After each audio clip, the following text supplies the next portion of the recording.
So hello friends, welcome to O2IS academy. My name is Lovepreet Singh और आज हम discuss करेंगे HPSC मेंस के लिए जो वर्ल्ड हिस्ट्री के टॉपिक्स हैं उनको हम डिस्कस करेंगे। हम प्रीवियस ईयर क्वेश्चंस को देखेंगे कि किस तरह से ट्रेंड फॉलो कर रही है HPSC, जो वो क्वेश्चंस डाल रही है, और उसके साथ साथ हम कोशिश करेंगे कि जो इस साल प्रोबेबल टॉपिक्स हैं, इंपॉर्टेंट टॉपिक्स हैं जिनसे क्वेश्चन आ सकता है, उनको हम डिस्कस करेंगे।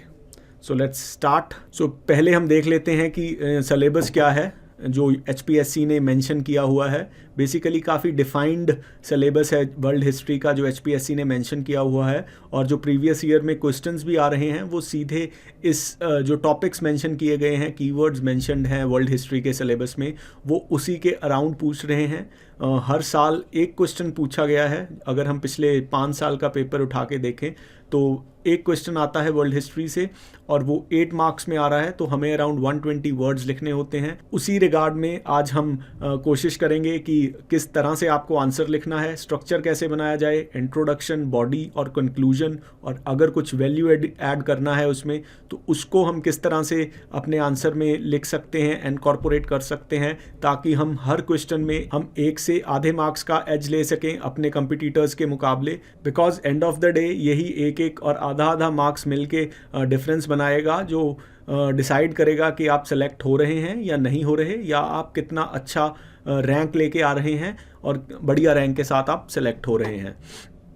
तो आइए देखते हैं सबसे पहले सिलेबस क्या मेंशन्ड है। सो वर्ल्ड हिस्ट्री में जो HPSC ने सिलेबस मेंशन किया है उसमें फर्स्ट है industrial revolution and the emergence of capitalism, second है fascist ideology and its global implications, third है world wars and boundary settlements after first and second world wars, fourth है concept of decolonisation, nationalism, socialism, globalisation and concept of modernity. So 4 basic sub parts में इन्होंने syllabus को divide किया है, और जो previous year में क्वेश्चन आए हैं वो डायरेक्टली यहीं से उठकर आ रहे हैं। कहीं मतलब जैसे एक परसेप्शन होता है कि वर्ल्ड हिस्ट्री काफ़ी वास्ट है और पता नहीं कौन सा टॉपिक पूछा जाएगा, HPSC काफ़ी डिफाइंड है और काफ़ी सीधे सीधे ये क्वेश्चंस पूछ रही है, तो इसलिए आपको सिलेबस मालूम होना बहुत ज़रूरी है। कई बार बच्चे क्या करते हैं कि वो डायरेक्टली उठाएंगे और वर्ल्ड हिस्ट्री पढ़ना शुरू कर देंगे, तो उसमें आपको नहीं जाना है। आपको सीधा पहले सिलेबस पढ़ें, प्रीवियस ईयर क्वेश्चंस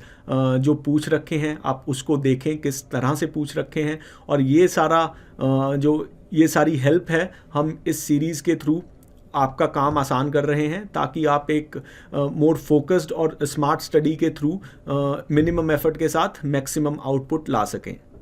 सो जो 2017 में क्वेश्चन आया था वो बेसिकली था examine critically the features of colonisation. जो क्रिटिकली इन्होंने पूछा हुआ है ये काफ़ी इंपॉर्टेंट हो जाता है, क्योंकि अगर आपके क्वेश्चन में पूछा गया है कि एग्जामिन क्रिटिकली, तो इसमें आपको पॉजिटिव्स और नेगेटिव्स दोनों लिखने हैं और एक बैलेंस्ड आंसर के साथ कंक्लूड करना है। अब इंट्रोडक्शन आप इसमें ये क्वेश्चन है कि examine critically the features of decolonization. So इसको आप स्टार्ट कर सकते हैं डीकोलोनाइजेशन की डेफिनेशन के साथ कि it is the process by which a nation formally controlled by another country gets politically independence. Introduction में अगर आप डेफिनेशन लिखेंगे तो इससे आपके आंसर को एक ऑथेंटिसिटी मिलती है कि जो आपकी कंसेप्चुअल क्लैरिटी है वो काफ़ी अच्छी है, और इसका एक पॉजिटिव इम्पैक्ट पड़ता है चेकर के ऊपर। सो इसके बाद आप लिख सकते हैं कि what are the features of decolonisation. इसको हम 2 पार्ट्स में डिवाइड कर सकते हैं। पहले आप लिख सकते हैं कि the countries that were doing colonisation, जिसमें मोस्टली यूरोपियन कंट्रीज़ थी, और फिर आप लिख सकते हैं कि कौन सी कंट्रीज़ को कोलोनाइज़ किया गया, जिसमें हमारे पास मोस्टली एशिया और अफ्रीका की कंट्रीज़ हैं, बिकॉज यही मेनली डीकोलोनाइज हुई थी। और फीचर्स में आप लिखेंगे कि पोस्ट वर्ल्ड वॉर कैसे जो प्रोसेस ऑफ डीकोलोनाइजेशन था वो एक्सेलरेट हुआ। कुछ कंट्रीज़ में रेफरेंडम किए गए, कुछ कंट्रीज़ में जैसे इंडिया था इसमें एक नॉन वायलेंट काफ़ी लंबा इंडिपेंडेंस मूवमेंट चली। कुछ कंट्रीज़ जो अफ्रीकन कंट्रीज़ थे वहाँ सिविल वॉर्स हुई, जैसे नाइजीरिया में आप देख सकते हैं वहाँ सिविल वॉर्स के थ्रू इंडिपेंडेंस हुई। और 1945 में हमारे पास यूनाइटेड नेशंस बन गया था, तो जो उसका चार्टर था वो चाहता था कि डीकोलोनाइजेशन हो। जो कंट्रीज़ हैं उनको इंडिपेंडेंस मिले। तो ये सारा कुछ आप अपने आंसर में लिखेंगे विद प्रॉपर फैक्ट्स। अगर आप अपने आंसर में मैप बना सकते हैं, अगर आप दिखा सकते हैं कि जो एशियन कंट्रीज़ हैं और जो अफ्रीकन कंट्रीज़ हैं जो डीकोलोनाइज हुई थी, तो आपको उसमें एक आध मार्क्स का एक्स्ट्रा एज मिलेगा, जो कि काफ़ी क्रूशियल हो जाता है इस तरह के क्वेश्चंस में। सो सेकंड क्वेश्चन पूछा था 2018 में, industrial revolution was a major cause for emergence of imperialism, comment. So इसमें भी आप स्टार्ट करेंगे with the definition of industrial revolution कि basically it was the economic change that transformed the patterns of economy from agrarian to manufacturing state. इसमें आप फिर timeline ले सकते हैं कि from the second half of the 18th century industrial revolution start हुआ था। उसके बाद आप जो मेन बॉडी होगी उसमें आप लिंक करेंगे कि इंडस्ट्रियल रेवोल्यूशन के साथ इंपीरियलिज्म कैसे आया।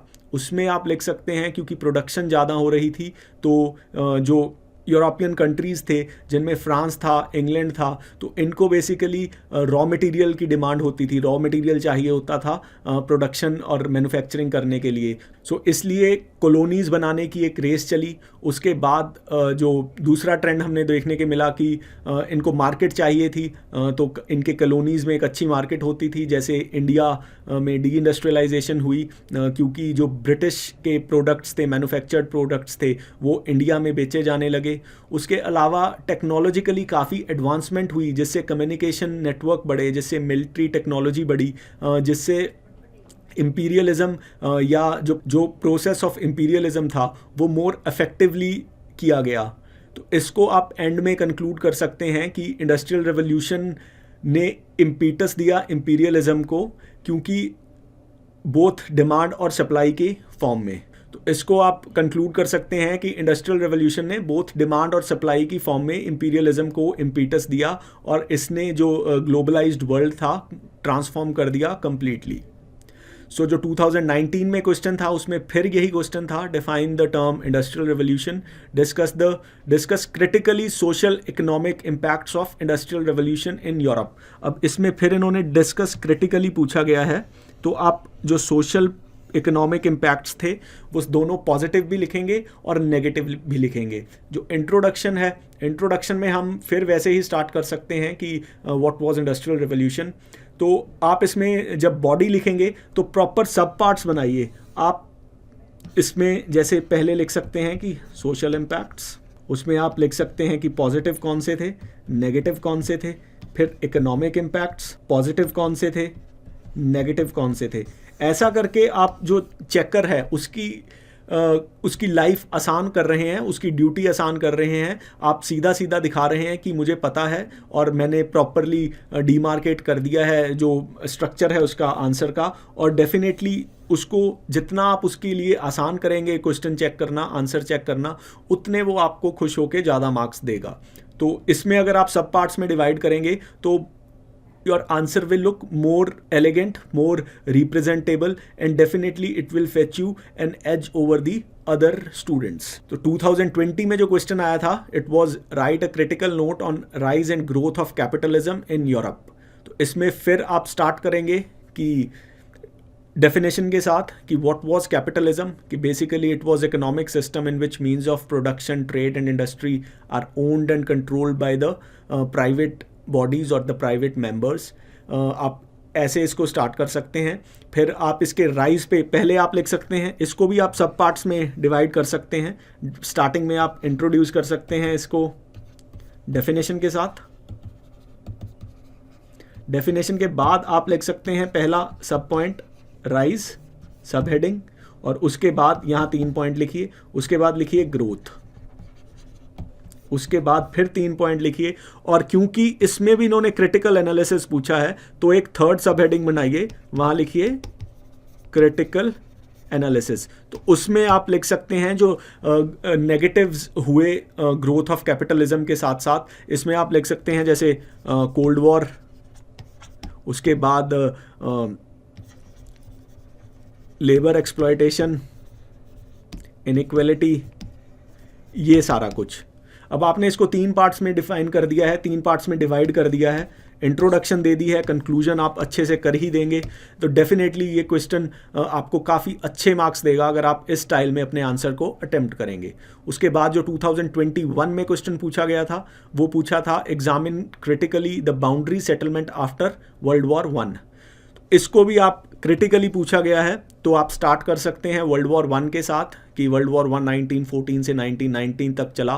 उसके बाद जो पीस सेटलमेंट हुए तो आप मेंशन कर सकते हैं वेरियस ट्रिटीज़, जैसे ट्रिटी ऑफ सर्व्स हुई थी टर्की के साथ, ट्रिटी ऑफ वर्साइल्स थी, ट्रिटी ऑफ न्यूली थी, ये डिफरेंट ट्रिटीज़ थी। इनके साथ कैसे जो बाउंड्री सेटलमेंट्स थे, जो अर्लियर एम्पायर्स थे जैसे हैब्सबर्ग एम्पायर था वो डिसमेंटल हो गया था, जो टर्किश एम्पायर था वो डिसमेंटल हो गया था, जर्मनी के इंपॉर्टेंट एरियाज़ जैसे रूर और पॉलिश कॉरिडोर था उसको डिवाइड कर दिया गया था। तो ये सारी चीज़ें आप लिख सकते हैं, कैसे वो एक यूनिलेटरल पीस था, उसको जब आप क्रिटिकली एनालाइज करेंगे तो इसमें आप दिखा सकते हैं कि how it was a unilateral peace, how the victorious countries dictated the peace over the one who lost the world war 1। So इस तरह से आप इसको कंक्लूड कर सकते हैं। इसके बाद जो इम्पॉर्टेंट और एक्सपेक्टेड क्वेश्चंस हैं इस साल के लिए, उसमें सबसे पहले है fascist ideology and its global implication, क्योंकि ये लास्ट 5 ईयर्स में नहीं पूछा गया है और it is one of the prominent topics और सब हेडिंग्स में काफ़ी प्रोमिनेंटली मैंशनड है। इसके बाद nationalism, socialism, globalisation and concept of modernity, world wars. अब जितनी भी ये टर्म्स मेंशन्ड है जैसे नेशनलिज्म, सोशलिज्म, मॉडर्निटी, ग्लोबलाइजेशन, मैं चाहता हूँ कि आप इनकी डेफिनेशंस ज़रूर क्रैम कर लीजिए, बिकॉज कोई भी आंसर आता है इनके रिगार्ड में तो आपको स्टार्ट करना होता है विद डेफिनेशन में। अगर आपके द्वारा डेफिनेशंस प्रिसाइजली याद करी गई हैं तो definitely it will have impact and it will make your answer more authentic as compare to the other students. अब हम एक क्वेश्चन देख लेते हैं कि define fascism, what were its basic features. So fascism is an authoritarian nationalist political ideology that promotes nation above the individual and that stands for a centralized autocratic government controlled by a dictatorial leader, severe economic and social regulations and powerful suppression of opposition। देखिए, अगर आपको ये definition याद नहीं भी रहती है तो आपको क्या याद करना है, आपको याद करना है फैसिज्म के नाम पे आपके दिमाग में आना चाहिए हिटलर और मुसोलिनी।